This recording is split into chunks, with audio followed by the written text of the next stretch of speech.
hieman yleiskatsausta. Nää on nyt keskellä, ei mitään.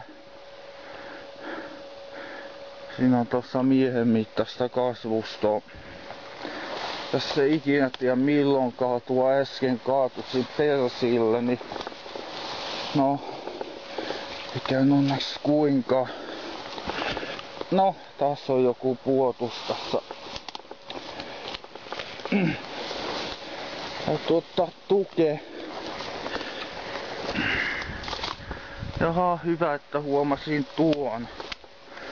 Siinä on tommonen aika vittumainen kuoppa.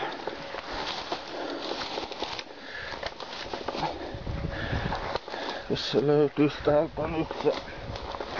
Hop. Nah.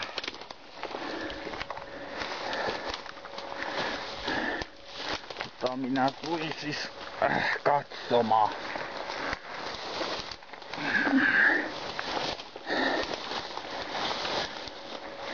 Kyllä sitä näkee, että vaikka ihminen olisi miten tukeva, niin silti ihminen jaksaa.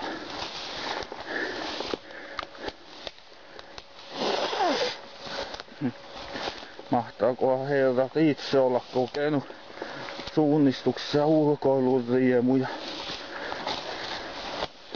Älkää ottako vakavasti. Oli sanottua vähän uskottuneen olosena. Jaha, oliskohan tässä nyt jotain sitä. Peittää näkyvyyden noin.